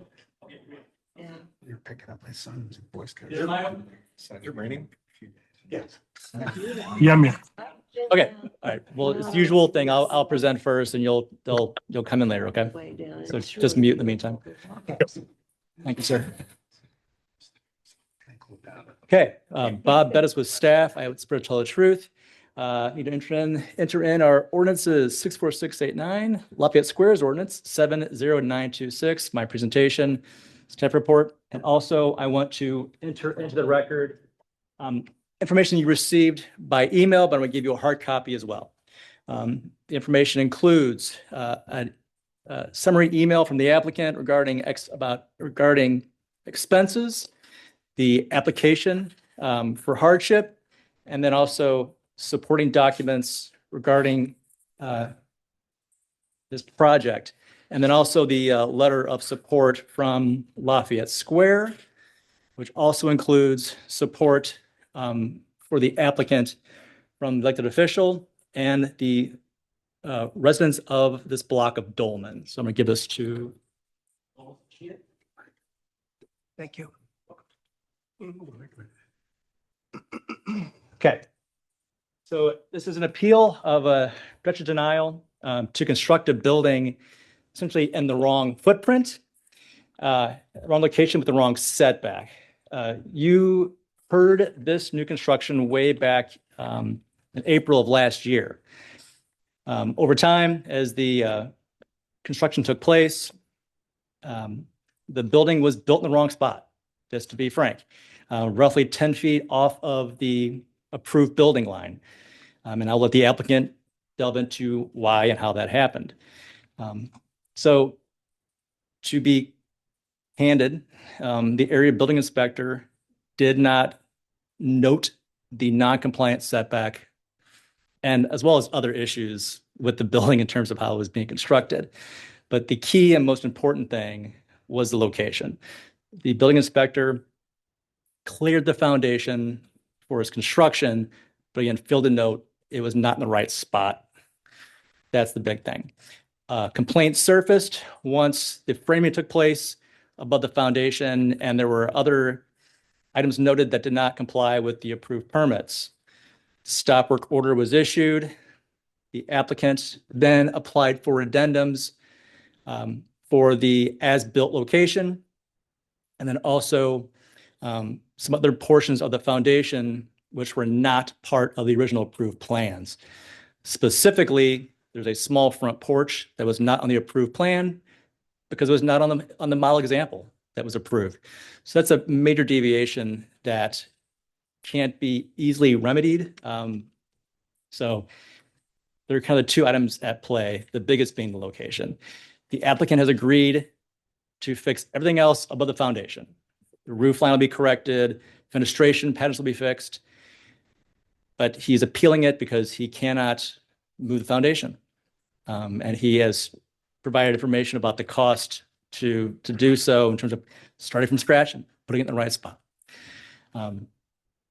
As I noted in the staff report, this is also in the Board of Adjustment because the setback does not align with zoning code. So Board of Adjustment is hearing this along with you. There is a request from the Board of Adjustment to have support from, or at least approval of a denial of the director before they make their final decision. So we are here strictly because of the setback issue. I think the issue of the front porch is kind of minor in the grand scheme of things, even though it doesn't not align with the model example. My motion does not mention the porch. I think in the grand scheme of things, it is minor because it can be fixed with some step configuration and kind of be minimized. You can't fix the location.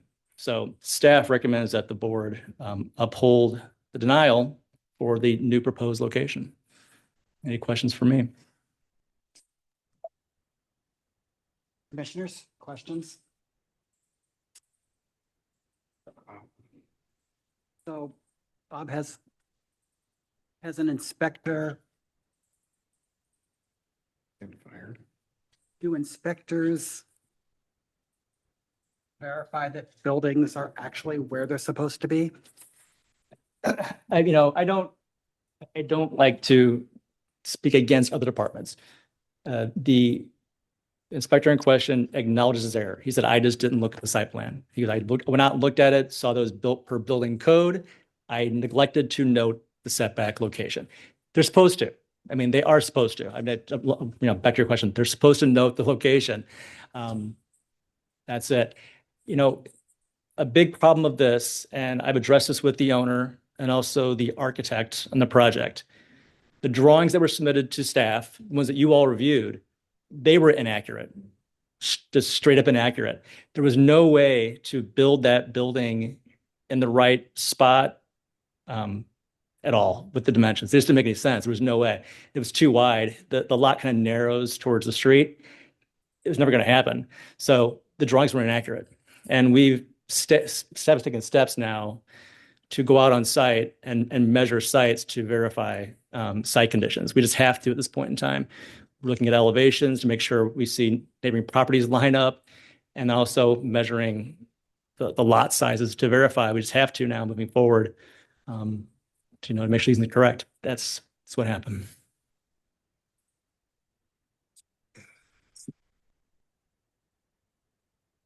Can you imagine a situation in which you would have brought the preliminary review to us and asked us to grant an exception to the setback because of the conditions of the site?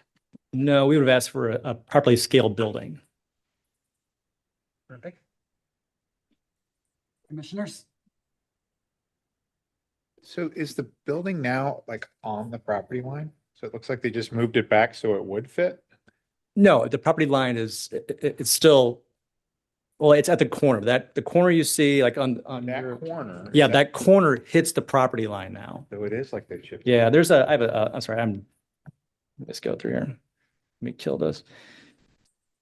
Let me give you some more. I was just speaking very freely with you guys. So it's showing, we're not going to let this right back in the room. This shows you how the offset, roughly 10 feet. Right, but as Mike said, if you look at the as-built site plan. I'm going to give you, I'm going to get this, yes, I'm going to get this back up so you can see it. To compare and contrast where we're at. Yeah, you can see where it hits. You see it? So yeah, we're at that northeast corner now hits the property line, basically. Is that what you mean, Mike? Yeah. Okay. I think the as-built, if you slid that building forward, it would go off the property. Yes, correct. Yeah, exactly. Yeah, it was built where it could be built in reality. So the plans were wrong. Yes, as noted, yeah, the plans were wrong.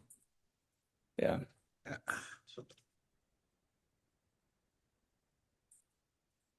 Do you remember was there an architect? Jason Plow is the architect, and I've spoken with Jason. My open address, Mr. Plow's work going forward, but yeah, Jason is. He went out again. I actually asked him to do another measurement for something else recently, so he's still the active architect for the project. So typically there's a survey done, and typically on new construction, the surveyor will actually stake the building. And if there was a survey done, and if the surveyor had actually staked this, they would have known prior to building that this was over the property line and wouldn't work. Agreed.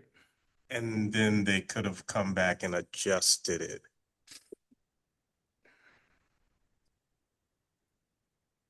Okay. Yeah. Bob, that was really loud, sorry. If it is okay to keep this building where it is, do we ever go back to this? Like if somebody wanted to build on that corner lot, yeah, would they use this as a reference potentially as something that is not maintaining that building setback? You understand my question? No, I get your question. Like, If I put the aerial in here. I know it's a parking lot and maybe it will never. Yeah, I mean, no, because what the ordinance says is that you're supposed to follow the majority of the setbacks of the block. Okay. So no, this one outlier would not set the setback requirements for anything adjacent to it. Although it might say, put a building wherever you want. I guess the problem I have is it's like a comedy of errors, that it's not on the site right. The roof is all messed up with something on the third story that's not supposed to be there. And the majority of the windows look like they're, or a large percentage of windows look like they're messed up. Well, and then you got the porch. So, I mean, what was done right? It's a great question. And I'll let the applicant talk about that. Not a whole lot, unfortunately. I think the general massing is okay. There's a brick ledge was poured correctly. I can say that, which is good because four sides brick in Lafayette Square. But beyond that, they're going to need to do a lot of adjustments with the roof line, especially, which I'm glad you noted. You're correct. So, and the fenestration too, there's going to be some needed adjustments for that as well. Is it going to explore just perhaps a porch addition to bring it out to the front? But then you're gonna really run afoul of the model example requirement. So if I could show you, like, the model example for this building is over on Rutger. It would have to be a compromise on that. Yeah, I mean, the compromise is, let me show you what Maya is proposing. Sorry, there's the site. Yeah. Really quick. There was a couple of ideas floated as to how to address the front yard and kind of bring it, minimize the setback. There was talk of doing a stone wall, or just do a fence at the building line to try to maintain the building line. This is kind of the idea of the property owner. I think adding like a stone wall or a brick wall, I think you're starting to add stuff. Honestly, in my honest opinion. Is this like an AI image or something? Yes, it is, man. So the fence is at the setback, or? The fence would be at the property line, at the building line.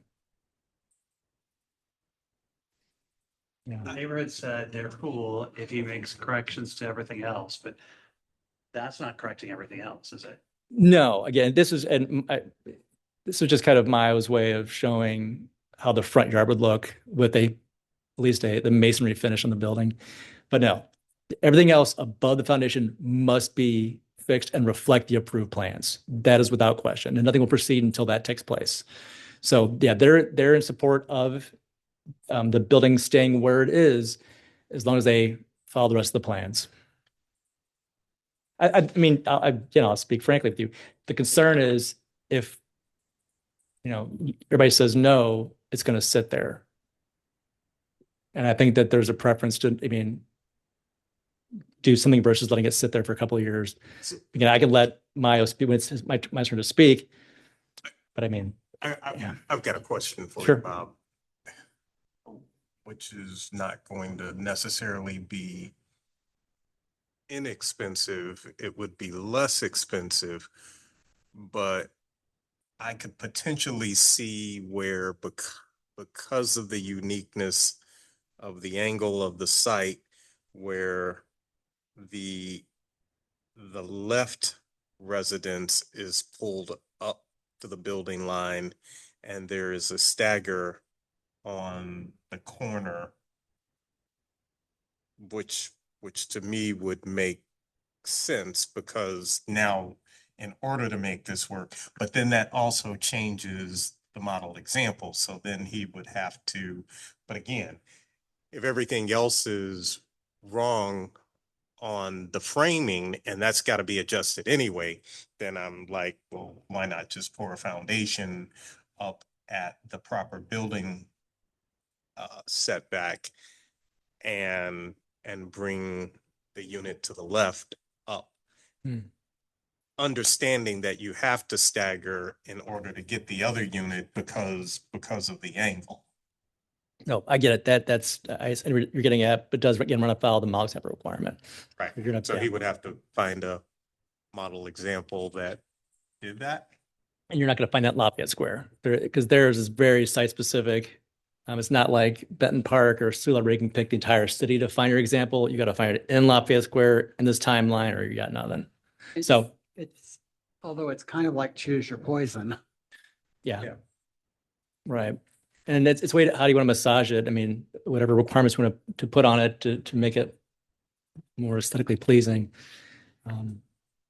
Or compatible is a better word.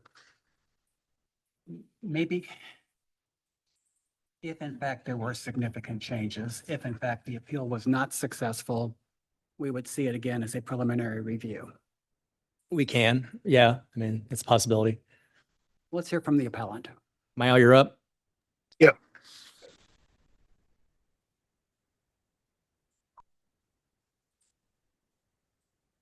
Can you hear me? Yes, would you turn your camera on, please? Yes. So we. Thank you. Yeah. Well, Your name, please? Maya, you're looking. And is your testimony going to be the truth? Yes. And have you things to introduce for the record? By what? Sorry.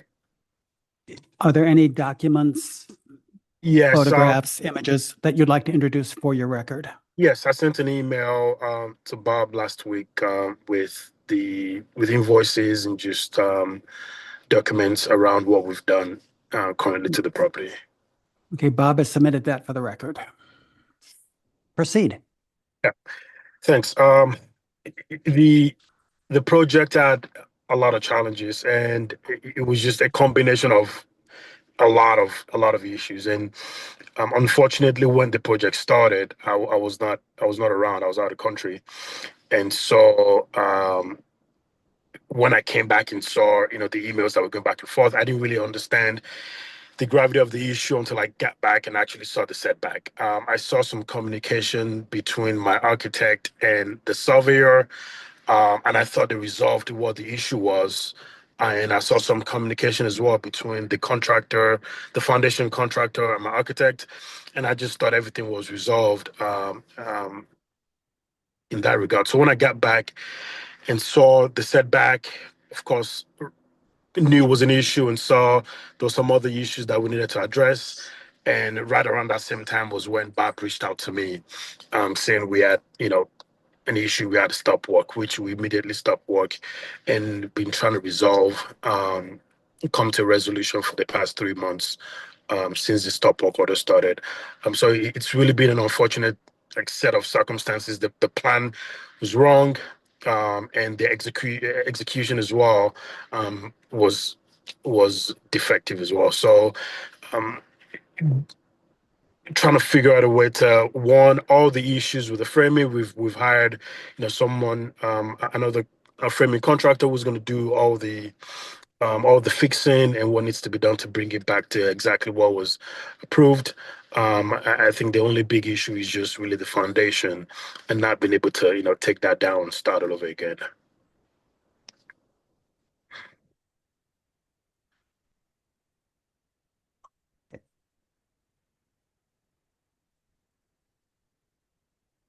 Questions, commissioners? Can I start? Yeah.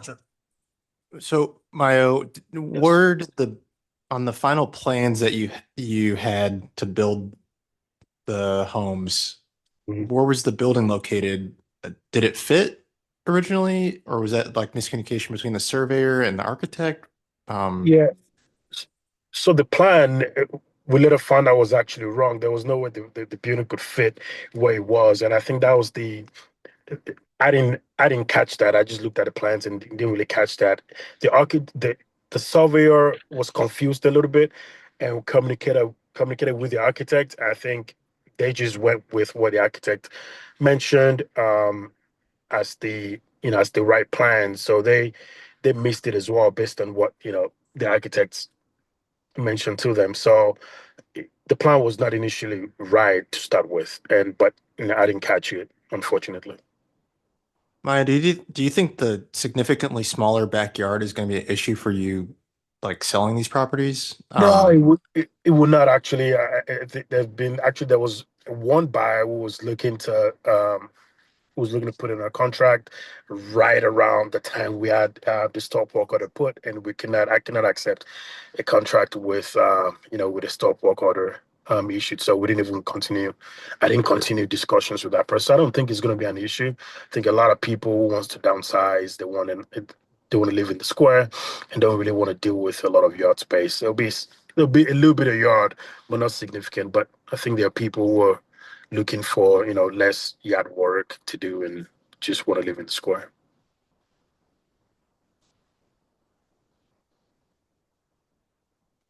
Commissioners, further questions? Tony?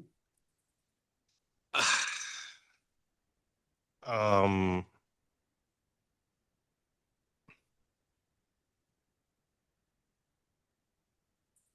oh.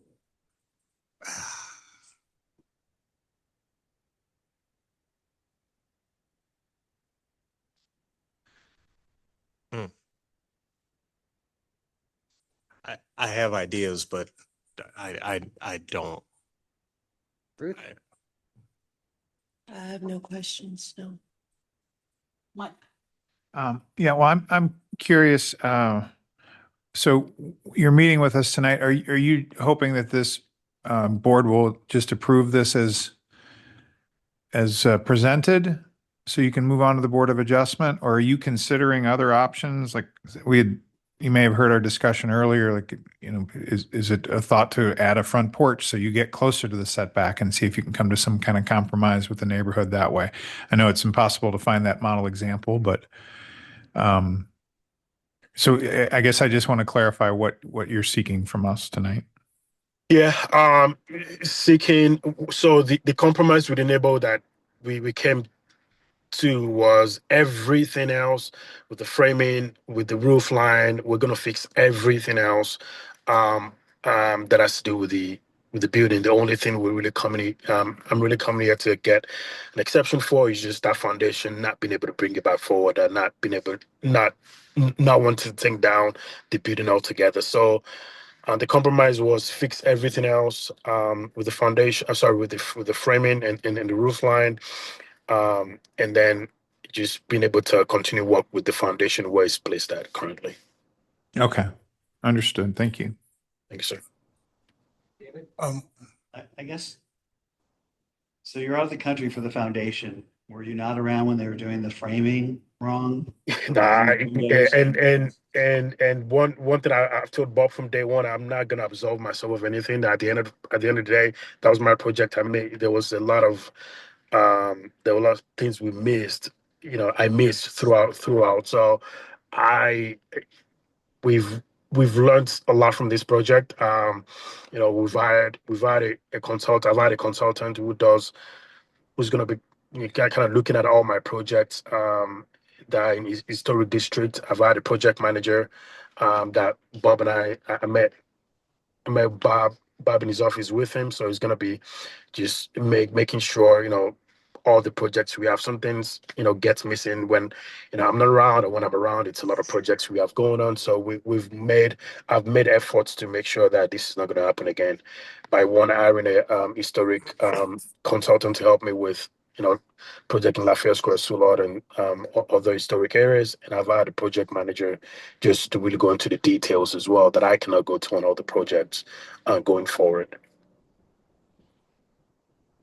And we've made sure, and the architect that will be working on all those projects as well would, hopefully wouldn't be making those kind of mistakes, kind of pivoting to another architect. It looks like you added a third story that we didn't approve.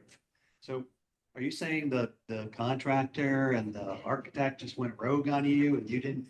That was a deck. I believe that was a deck that was on the plans. Right, Bob? Well, the initial plans, the original plans, actually did have kind of this odd configuration that you see on there now, but that was not what was approved. That was like an early on, yeah, if you may recall. So I guess they just had the old plans, Mayo. You got to tell us. Yeah, maybe and that could be part of the fixing. That didn't even occur to me, but that could be part of the fixing as well. I guess, Maya, I think that what he's trying to say is like it's concerning that all these mistakes were made and we got here. We're not really, I don't know about you, maybe I'm speaking for myself, but not really confident in the fixes or lists. I haven't seen like or been presented with the list of fixes, and there's a lot of things to fix.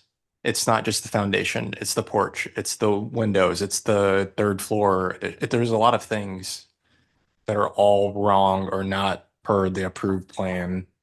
Well, the Or- windows, sorry, the windows as is, I think what the confusion is coming about with the windows are placed right. We put plywood behind the windows, and some of the windows we didn't cut out um the the the framing around it. Is the windows actually, when you go inside the building, you can actually see the windows were placed and cut right. So some of them are covered by plywood, and we've had a lot of comments about that, but those windows were actually placed right. I will say, just, I'm really quick. I mean, I've met with Mayo on site. We've had many discussions where we actually did kind of list everything that's wrong from the foundation up. So, I mean, there's going to be a checklist that if it's not fixed, they won't get a permit for occupancy, won't be able to sell this thing. So, I mean, it's the windows, it's the roof line, it's the way the parapets are all screwy. It's fenestration placement on this elevation on the north. There's, make sure there's an inclusion of a bit higher up, like a stone ledge at the top of the foundation. There's things believe me. I mean, I know what you're saying, and this is not try to minimize. It is a lengthy list, but again, it's going to have to be fixed to pacify everything here. So again, Bob, I guess I've had weeks to look at this and try and come up with something that I'd feel comfortable with. And the best thing that I personally that I could see was, and I will say that it likely would not meet historic requirements to the letter, but is to essentially try and accentuate this as two different buildings, although they are together, and stagger them. He would have to then rebuild the left unit up 10 feet, create a model get a model example of that unit and the next unit versus this entire building being of a model example. I don't think this works as a model example on this lot with this placement. I think if we had delineation of two different buildings, that we could create a model example, or we could find a model example for that as if it were two different buildings. But Yeah, I know what you're saying. And I mean, it's possible we could find two narrow townhouses to kind of find at least the right kind of fenestration, door pattern, and roof line. And that's a possibility. I would not mind seeing that as a preliminary review. I wouldn't either.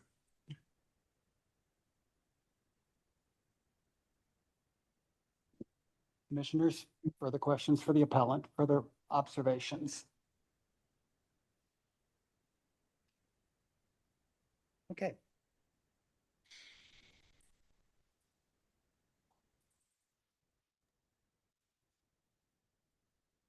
Commissioners,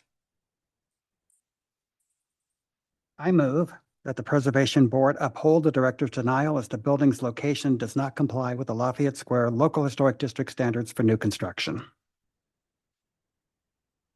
Second. I'd like to add, though, that the porch is also not of the model example. I guess, never mind. The permit's denied, yeah. There's probably a fix, but I don't know what it is. I look forward to seeing what they come up with. I believe it's more likely that they propose a fix than that they abandon the project But even if they abandon the project, this still does not comply with the ordinance. Right, I think I'd like to see the comprehensive, I'd like to see all of it. I want to see, rather than an AI drawing that's showing me a wrong facade, I want to see a fix of all of Bob's list.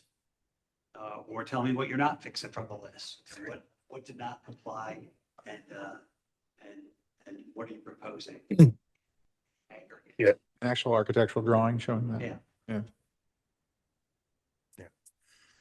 Further discussion, commissioners? It just seems to me that there's either with Commissioner Robinson's suggestion, I've drawn a front porch for this thing as we're sitting here. That would get us a lot closer to that setback.